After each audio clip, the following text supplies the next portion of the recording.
The sacred feminine was the primary deity that people worshipped, but the oppressive patriarchal systems have done the most remarkable job erasing our history. What would happen if we put it back into our society and culture?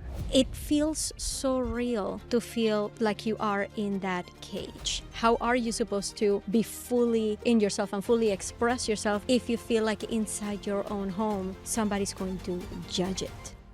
It's hard, but I feel like this is the job of our generation, to just show up in your life and be you and really demand respect for it. You really can build the life you want without the cage. But you have to know what you want. You have to know who you are. You have to have circles of support. You have to be connected to the divine. And when you have those things, it is just the most incredible, wild journey of your whole life.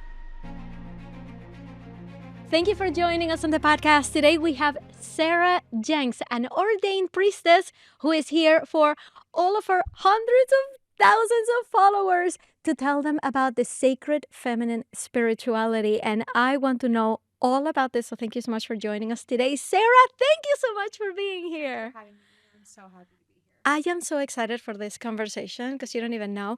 Why don't you just tell everybody, what is it that you do right now and who do you help? So I am an ordained priestess in an ancient sacred feminine lineage. And my thing that I do is I lead ceremony.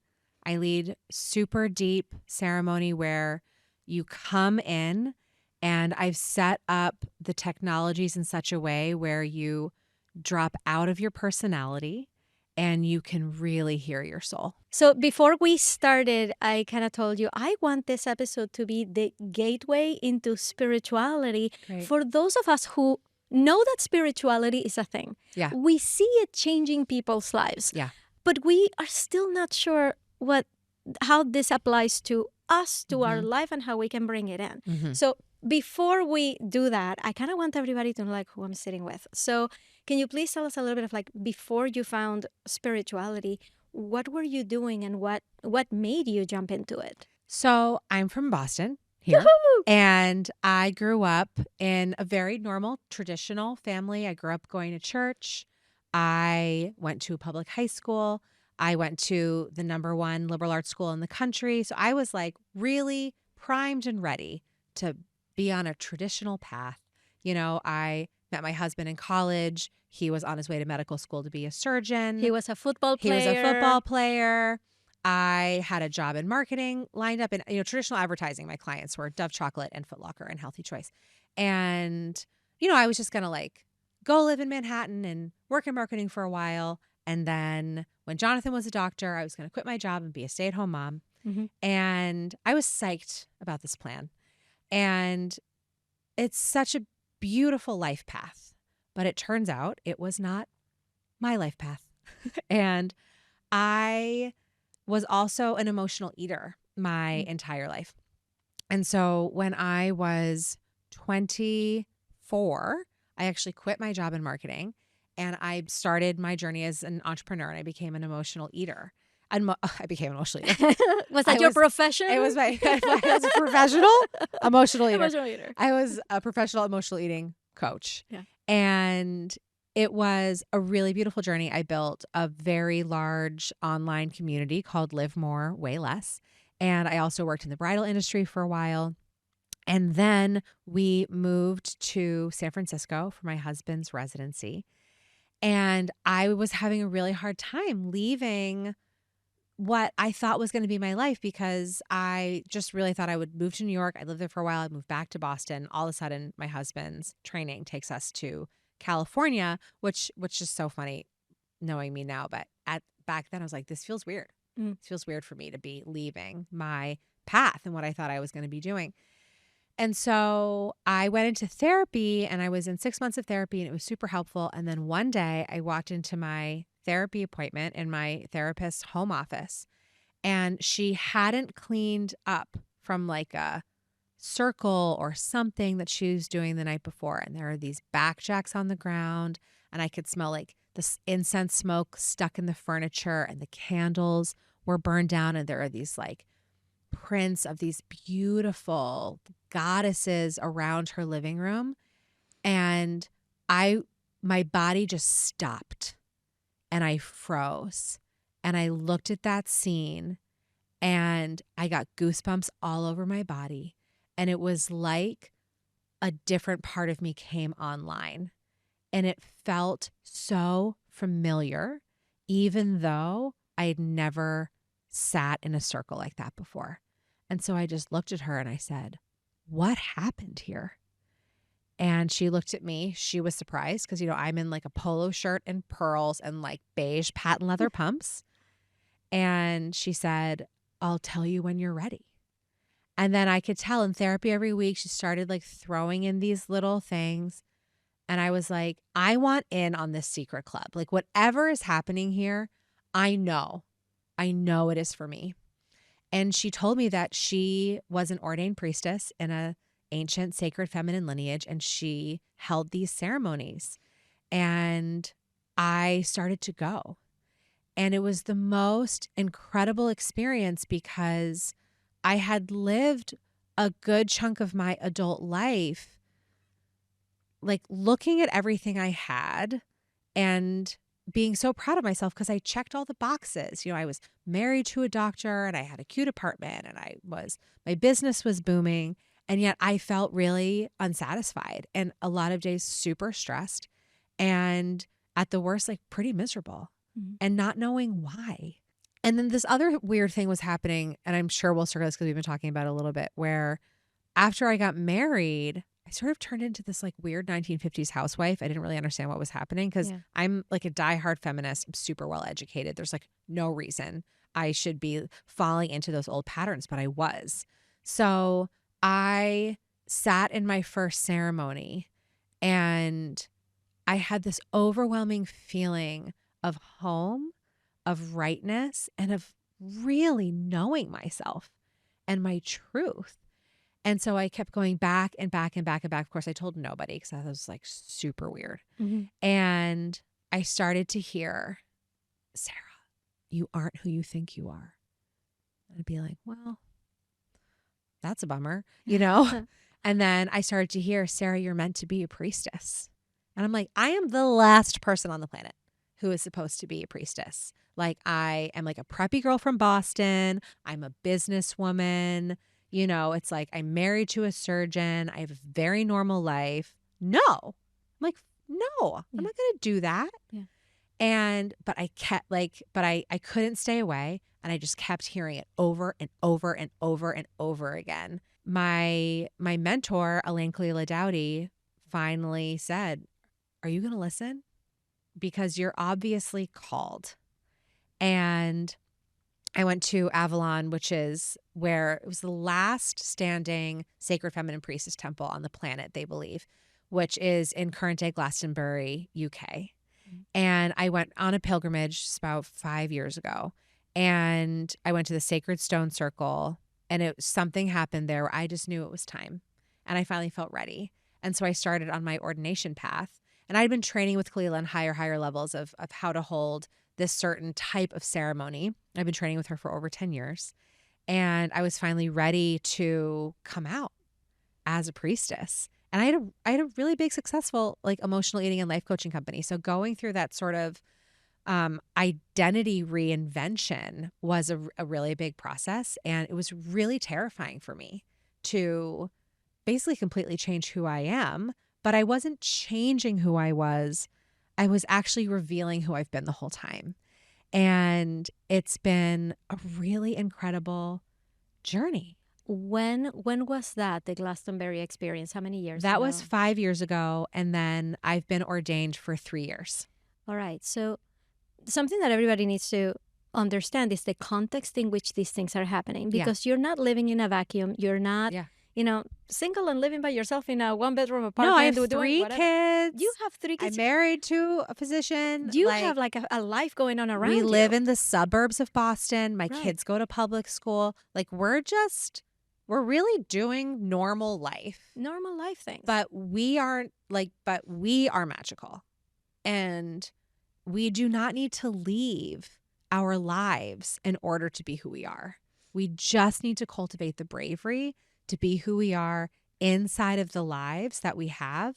And then if our life that we've built cannot hold who we actually are, that is their problem, not ours. Can we start before we get into like how your family is reacting to this and what is happening there? I want to understand the spirituality world a little bit more. Yeah. So when you were getting these messages that you're meant to be a priestess, right? What does that actually mean? What are some things that we can relate and grab onto in terms of concepts to understand what this meant for you? Yes. Okay, so here's where I like to start. One of the first archaeological sites that archaeologists have ever found, there's two of the earliest pieces are a small statue that is named the Venus of Willendorf. So it's like one of the first human-made artifacts we've ever found. And it is a visual of the goddess.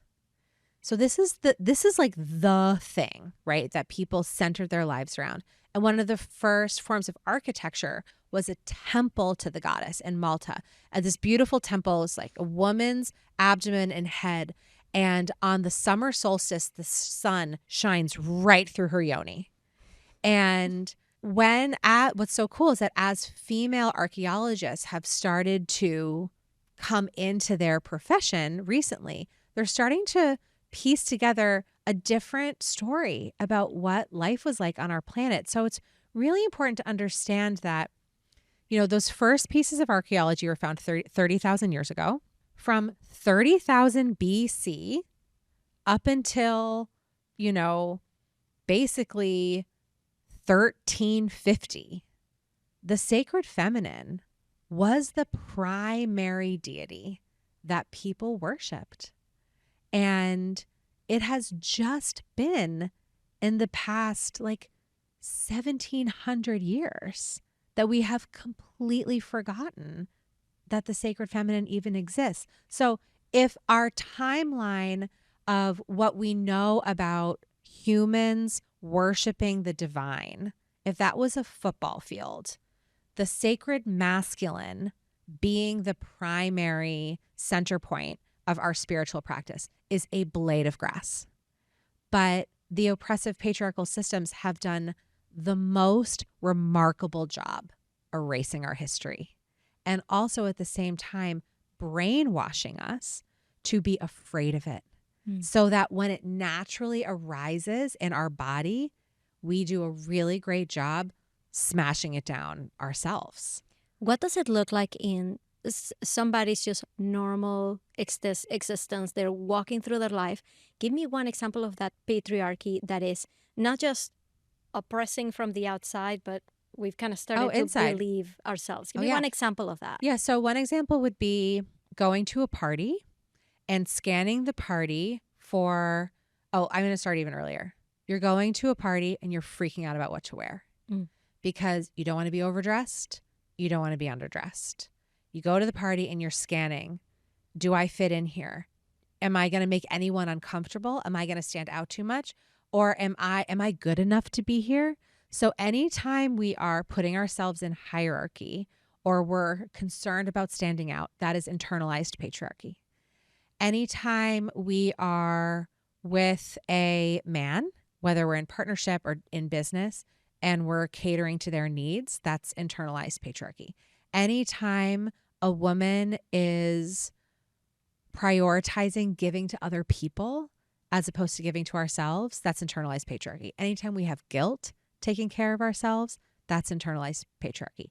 Anytime we want to do something for ourselves or we feel called to go on a retreat or even start our own business, but we feel like it's inconvenient to everybody else around us, that's internalized patriarchy. I'm going to keep going. Anytime we start to become more and more ourselves and we worry, what are my friends going to think? What are my parents going to think? What are people going to say about me? That's internalized patriarchy. And then you can take it into the magical side. It's like, oh, I'm really interested in these tarot cards, or I had this spiritual experience, or I really want to go to this retreat, but I don't want to tell anybody. I feel shame about it. That's internalized patriarchy. Can we talk about this for a second? Yeah. the wanting to hide this? Because there will be women who are listening Oh, who are like almost everybody. This is right? this has been a widespread campaign that the sacred feminine is weird or evil. They did that on purpose. Why do you think that is? Oh, well, here's why. Well, let me Okay. tell you. So here's what happened. Around the year 1300, the Roman Empire wanted to take over the world in order to control the masses for power. And up until that point, there was, lots of different systems of community all over the world. Most of these systems of community, in the cities, it was more of a patriarchal system. But outside of the cities, there are these pastoral communities where the wise women were the physicians, and there was a matriarchal system inside of their communities. And there were priestess temples, you know, whether it was like a big, beautiful temple or where the wise women lived, society was centered around the wise women all over the world. And that created a very egalitarian system. And it wasn't like, we know, just to open any history book, the world has always been riddled with war. It's not like when there was matriarchal societies that there wasn't war, but what happened next was the most widespread systems of oppression that people have seen in a very long time. So what happened was they decided to use Christianity as a tool of oppression, saying that they were taking over societies or enslaving societies based on the Bible. And so if you were not going to follow the Bible, then you were going to be killed. It was just used as a tool and as a distraction. But when the Crusades or the Inquisition happened, the first thing they would do, they would come into a village or a community. First thing they would do is they would find the priestesses or the wise women or the shamans, and they would lock them in their sacred buildings and burn them to the ground. Mm. And that was their first thing that they did. And they did that because they knew that the sacred feminine was the soul of every community. And if you remove the soul, people are controllable. And so when I started to learn about this, I really asked myself, if oppressive patriarchal systems knew that removing the sacred feminine was the best way to control people, what would happen if we put it back into our society and culture? Okay. Women are listening and they're saying, okay, I do relate to this. Yeah. There are things that I want to do, but I can't until XYZ happens. Yeah. Until my children are out of the house. Until like my husband finally accepts all of this, right? Like we have things that are going on inside. But it feels so real to feel like you are in that cage. Yeah. Right? Like that cage feels very real. Yeah. And we were talking a little bit about spouses, right? Yeah. Because you are in a house with someone who, just like everybody else is looking at this spirituality woo thing and thinking, well, that's just weird. That's just you. I don't want to have any part of this. But at the same time, how are you supposed to be fully in yourself and fully express yourself and be able to say exactly what you mean if you feel like inside your own home, somebody's going to judge it? Totally. This is so common right now. It's wild. So here's the deal. It is true that up until very recently, women did actually live in a cage because we couldn't open our own credit card, our own bank account until it was like 1974. Wow. So we were actually dependent on our husbands liking us for survival up until, it's been like 50 years. So it is new that we actually have freedom and rights to forge our own way and to create our own lives. So the thing that I want women to understand is that based on epigenetics, we are going to feel like we're going to die if we are in conflict or we challenge our male partners. But we aren't actually in a situation anymore that we will die. or that we will not be safe. We actually live in a time when we do have rights. So just because we feel like we're going to die doesn't mean we are going to die. Just because we feel like we're in a cage doesn't mean we are in a cage. This cage is now basically made up. It's psychological brainwashing that was put on us on purpose so that we could be controlled. Yeah. Because a woman who is in her full power, who deeply feels divine source running through us, we don't take any, like not for a second. So what I always say to myself is, I'm not going to die. I'm just uncomfortable. Hmm. And it's okay to be uncomfortable. Do you have, I know that this exists in your own story with your husband, and I'm just going to like speed through it right now because everybody should just like, I'm going to put a link to an entire podcast episode that you did a couple years ago that explains your entire journey with your husband, which is beautiful, that he went from being that guy to someone who is now running his own spirituality programs and helping men really step into that. So I'm going to put that link below. I just want everybody to know, like, yes, that happened and your husband is now fully on board. And there's something that you said in that episode that I really want to talk about. This really illustrated the whole partnership for me 100%. Because you were talking about, listen, like you were saying, like, we don't need men for even having children anymore. No. Right? We literally don't need them to make money. We don't need them as protectors and people who provide. Yeah. So what is it? What do we need them for?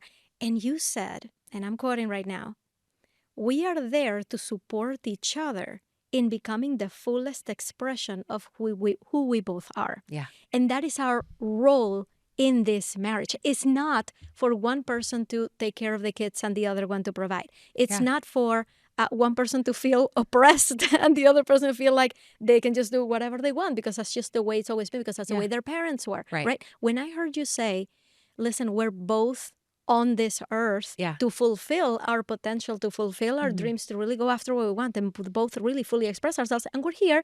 Our only job is to support each other. Yeah. That opened everything up for me. I'm so glad. I am going to inject in here that, you know, my husband and I have been going through our own journey, and we're actually going to be seeing a couples therapist for the first time ever next week. Oh, great. And I want to like demystify this thing that it's not because we're in trouble. It's not because we're headed for divorce. It's because we realize there are some very basic things like we're talking about that we have both assumed are part of the relationship and part of our roles. And we're both saying like, no, but that's not what we want. And we have no idea how to proceed from here. Like we are going to go get some help with communication so we can fix that, so we can address that. Yeah. So I would love to hear from you. Like, what have you seen in terms of in your clients, in your audience members? Like, what stories can you share with us that we can see that a couple can make it when you start to really address your own spirituality and really start to do this for yourself? Yeah. I mean, it's hard. I'm going to be really honest. It is super hard. The men are having a hard time. The men are really having a hard time. But like, imagine if you're a man and you marry someone and you have the expectation that they're going to be a lot like your mom. And they had, you know, our parents' generation had a lot more oppression on them. A lot of it was silent, a lot of expectations put on them to be a certain way. And I'm so grateful for that generation because they were really the first generation to go back to work in hordes. I will always be so, so grateful. And they were still doing everything at home. So that's the model that they had. And probably when a lot of us were getting married, we thought that that was what we were going to do too. And now we are all like becoming mothers and coming of age in this time where we're being really shown what's possible. And there's this incredible spiritual awakening happening on the planet. And all of a sudden we're like, no, thank you. I'm actually not going to do that. And I think they're a little bit jarred, you know, because all of a sudden they're going to have to do a lot more work than they were expecting in terms of, you know, if you have a family holding the family, you know, there's so many logistics that go with it and not have, you know, needing to share the responsibility of creating a life together.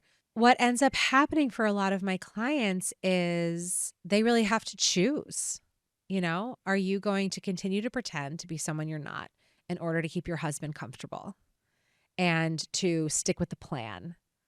Or are you going to actually be authentic and have a life where you are yourself? And they have to make that choice first.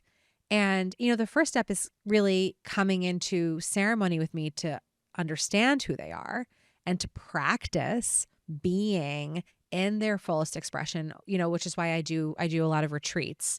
And it allows women to have 3 days to really know and awaken who they are and be in that version of themselves. And they just feel so amazing, so alive, so lit up, so in their power. They have so many ideas. Their creative funnel is just like wide open. And this is not the woman that they were at home 3 days before. And so they have a choice. They can revert back and hide who they are. And then it gets very painful because there's nothing worse than coming alive than putting yourself back in the very tight box. Like that's what the cage actually is our own pressure that we put on ourselves to be someone we're not. Or they go home and they're wild and open and incredible, powerful selves. And sometimes it goes great from the very beginning and their spouses are thrilled and super supportive. And sometimes they're like, no, I don't like this version of you. It's actually pretty rare. But the thing that happens the most is they'll say, this is so great. I'm so happy. And then there's all of these sort of like side issues that start happening, some gaslighting, some tiny ways of controlling. And this is what was happening with me and my husband. So he would be verbally accepting, but his behavior was not supportive. Mm. And there were just little ways that and we talk about this publicly all the time, just little ways he would just like poke holes in me being so big and me being so alive.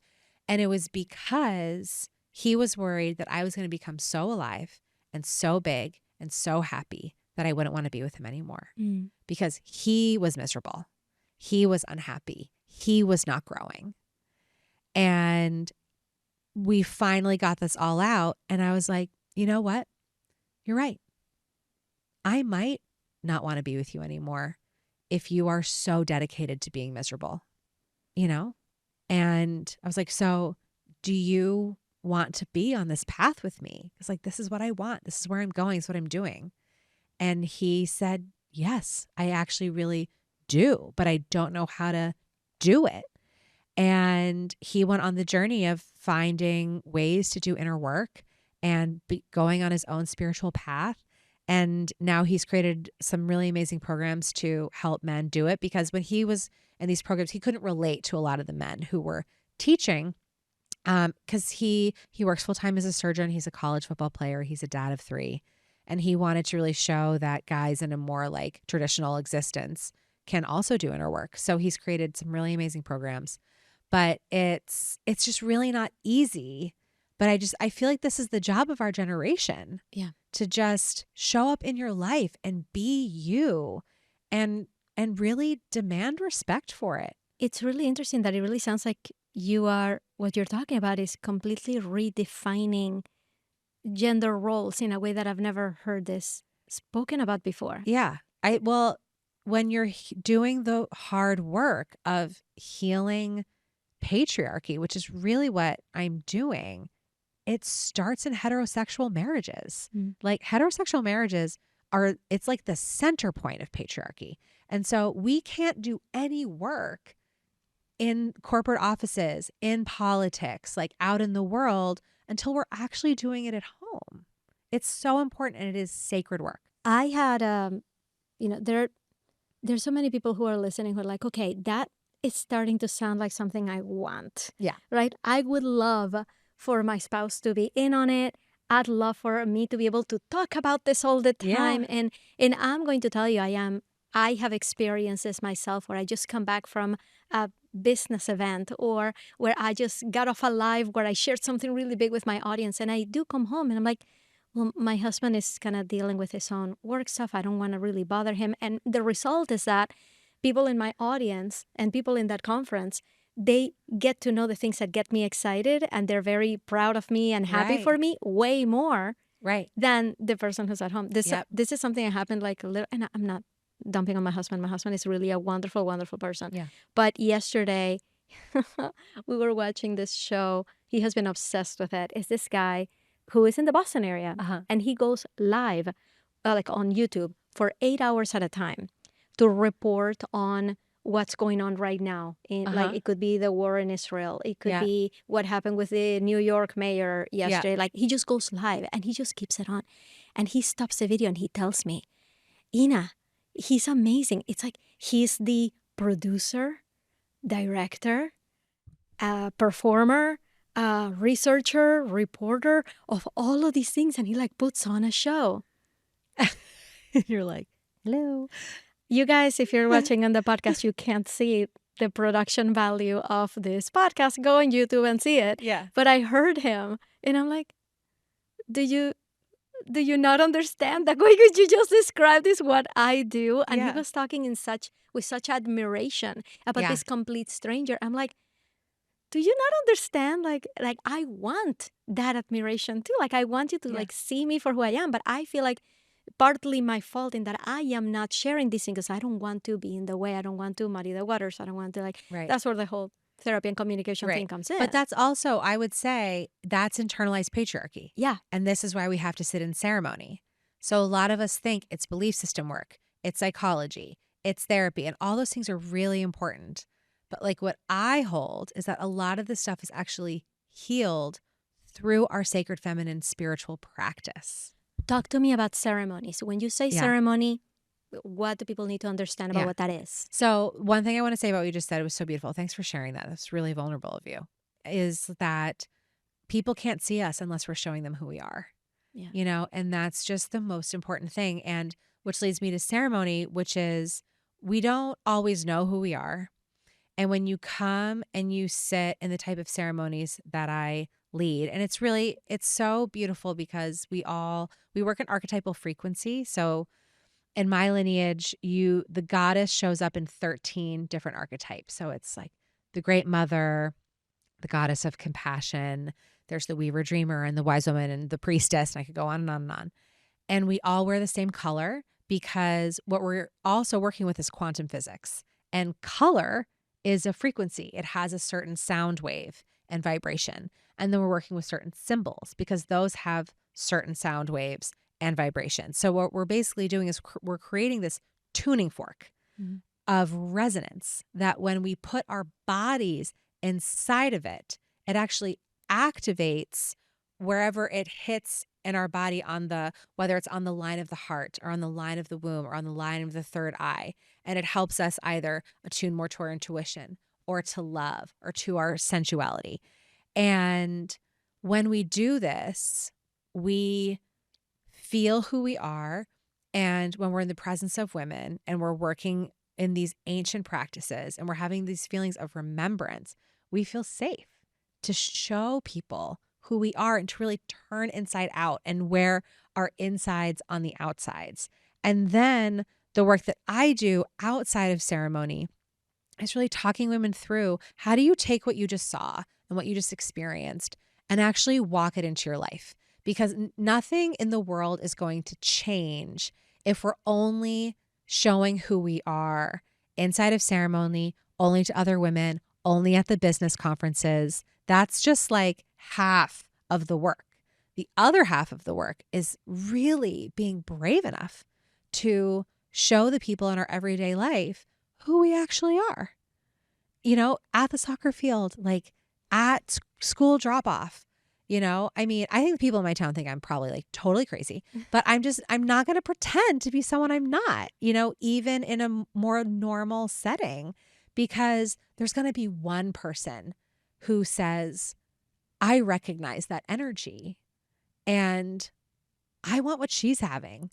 And I just am always telling myself, even though I feel like I'm going to die, I'm just uncomfortable and it is okay for me to be uncomfortable.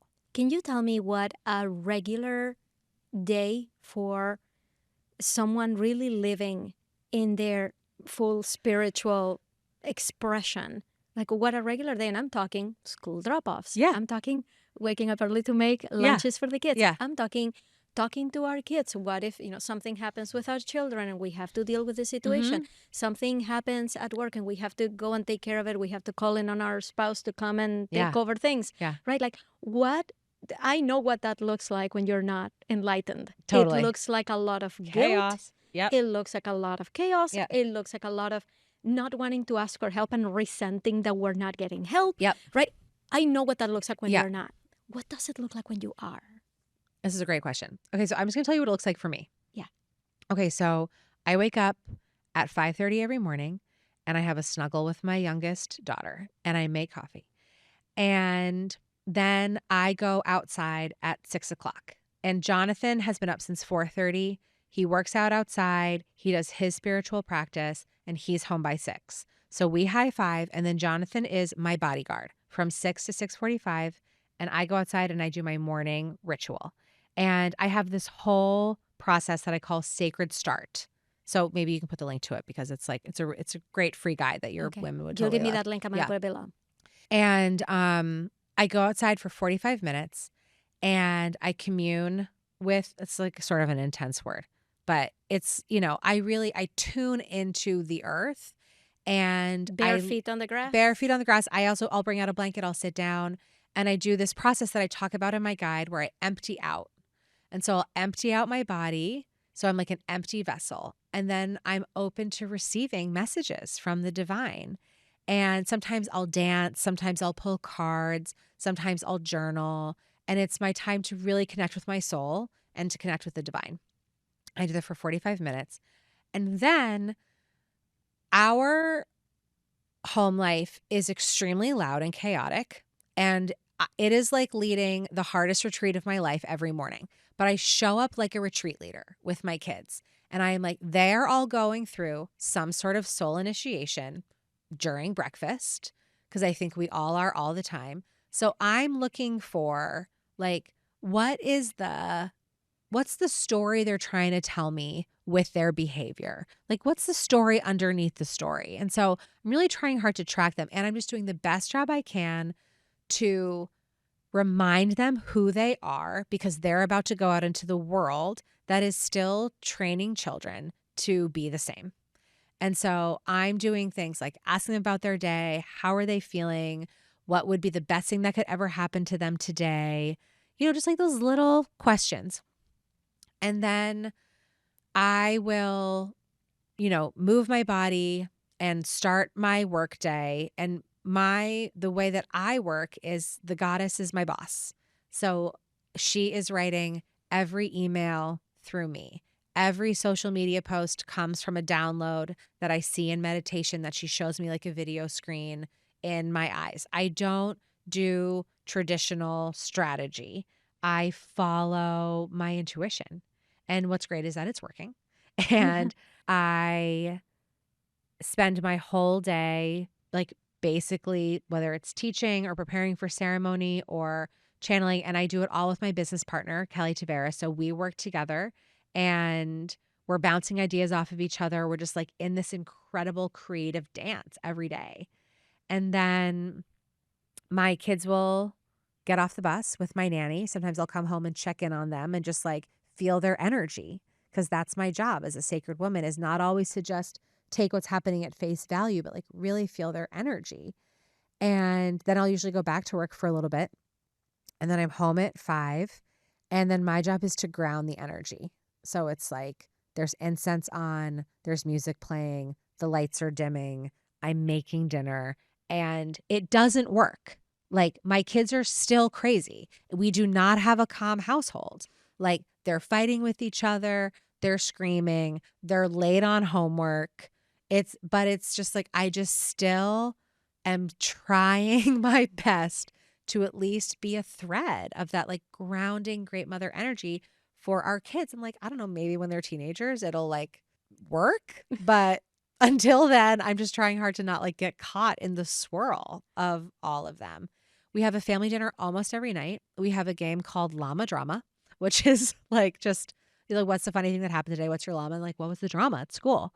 And we're just really trying to cultivate a family dynamic where they absolutely get to be themselves and that they're comfortable to tell us anything. And we're really trying to teach them, like, in this family, we do things differently. We don't do things like everybody else. And we say that a lot Mhm. because our family life is different. We celebrate all of the seasonal holidays Right. and, all the solstices and equinox and Beltane and Samhain. And we celebrate winter solstice. And also my husband's Jewish. So we celebrate all the Jewish holidays. And then I grew up Christian. So we celebrate all the Christian holidays. And so there's a lot of worship happening all the time. And they're proud of it. And I had a nephew born today. Oh, Yeah, my sister-in-law had a congratulations. Happy baby. Yeah, birthday. so exciting. And when I told my son, he looked at me and he said, "I know what his spirit animal is. It's a blue heron." Wow. And it was so sweet. And like Marshall's he's like a jock. You know what I mean? He's a complete, he's not some child channel. He like plays football and basketball and also can channel spirit animals. So it's just my whole thing is like, it's not weird. This is Mhm. actually the way we did life for most of human existence. Yeah. We've just been told that it's weird because our power and individuality and confidence actually are born in the sacred. What would you say to someone who listened to this entire interview and says, that sounds nice. I have no idea how to get started really connecting with my Yeah. spouse in that way? Well, the first thing they have to do is they have to connect with themselves. Mm. And so I'd say get into ceremony, whether it's with me or somebody else. I have an amazing membership called Holy Woman. It's really affordable. It's enormous. People from all over the world are in it. It's super beautiful. We get together every new moon on Zoom or in person. If you live nearby, you should come. Ah. And we do these sacred feminine ceremonies every new moon. So I would say first, know yourself, feel your own bravery and courage, and make sure you feel safe with a community because women are we're wired for belonging, and there's nothing wrong with that. So if you don't have a circle of women that you really trust and fall back on, you're never going to be able to stand up to your husband.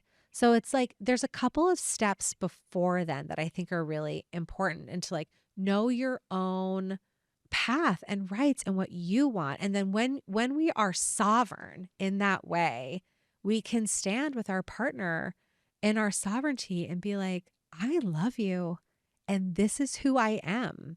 Do you want to be with me, the real me? And most of the time, they're like, fuck yeah, this is amazing. You're so alive. You're so in your body. You're so happy. Like, who wouldn't want to be with someone like that? Yeah. And it really can be a beautiful process if we're just so devoted to being ourselves.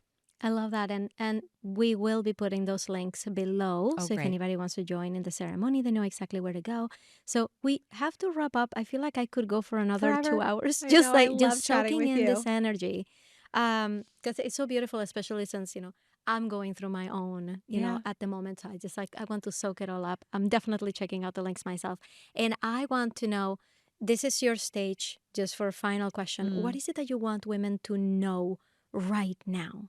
They really do get to create a life that is outside of the box. I think that we all have this moment where we look at other women and we say, well, yeah, it's easy for her because she has XYZ. Or maybe in the next lifetime, I'll do that. Or if I just follow the rules for a few more years, then I will finally have permission to do things differently. It just doesn't work like that. You just have to drop it.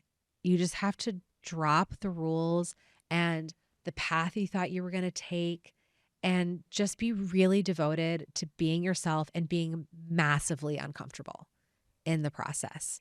And you really can build the life you want without the cage. But you have to know what you want. You have to know who you are. You have to have circles of support. You have to be connected to the divine. And when you have those things, it is just the most incredible wild journey of your whole life. I love that. Thank you so much. You're so Please tell welcome. everybody where to follow you and soak more of you. So my Instagram is at Sarah Jenks with an H. So that's a good place to find me. All right. And the Yeah. link will be below. Thanks everybody for joining us. Thank you for Thank being you. here. This has been amazing. Thanks everybody for joining. Please make sure you follow, subscribe, do all the things so you don't miss another episode of this Superhumans podcast.